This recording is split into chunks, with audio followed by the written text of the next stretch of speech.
Good day, YouTube. This is just a bit of a quick fun look at the latest release of Fedora, Fedora 30, and I haven't talked about Fedora for a while, and it's a bit of a shame really. It was the very first Linux distribution that I had on my any of my computers. My laptop it was, in fact. Back then I think it was actually called Fedora Core many a year ago. But anyway, here it is again, Fedora 30, the latest and greatest release of the Fedora here. Now, let's have a look. So we can get into it a bit, and straight off the bat, you'll see that the desktop or the desktop environment interface we have is the GNOME 3.x interface. In fact, it's written right here, GNOME 3.32.1, blah blah blah, all of that. It is the default desktop environment for Fedora. It's not really something that I'm a fan of. I've just never been able to get the workflows going, like you close off or you minimize an application. Let's try this here. How do we minimize it? Oh, okay, by that. And then you got to go around and hunt around and find it again, and here it is. Just seems a bit strange to me. So never really a fan, but you know what?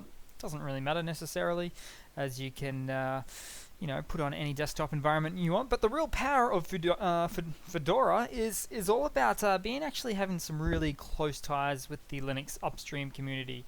So basically, in other words, it is really bleeding edge in terms of what most Linux distributions can do. So you'll see you've got the latest kernel. In fact, the latest one I've seen on any distribution to date, 5.0.9. And a lot of the latest applications, things like that there too, which is great for hardware that you may have, the latest and greatest hardware that you have on your machine too.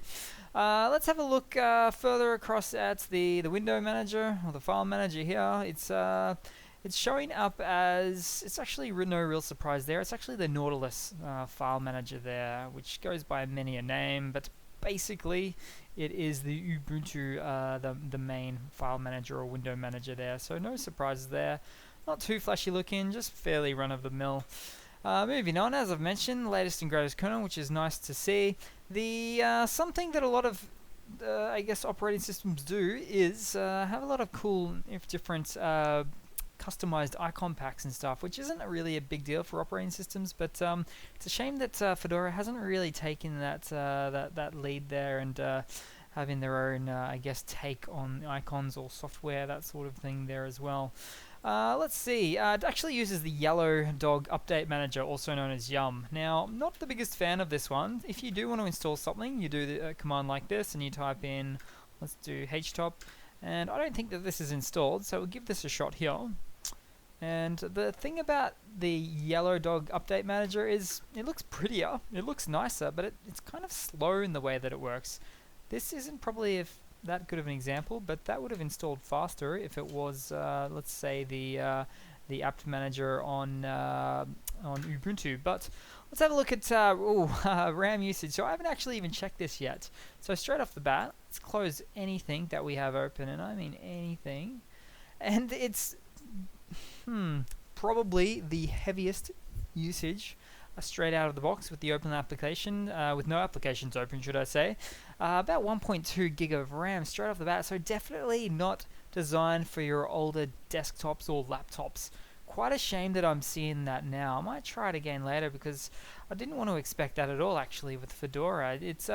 It might seem optimized and fast enough just the way that it does things on the back end, but it's even using a bit of the swap drive, which is something I won't get into now, but that is a bit of a shame to see. But otherwise, really a fully fledged distribution for later hardware I would recommend on for a couple of reasons there. One, it can support them, and two, it needs it, so it seems.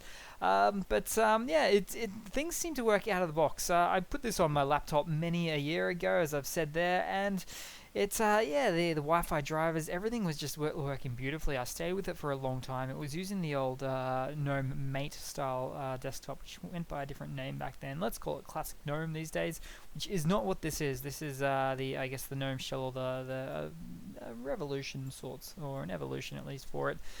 But that's pretty much it, guys. Super fun, quick video showing you guys a little bit of a look at the latest release of Fedora 30.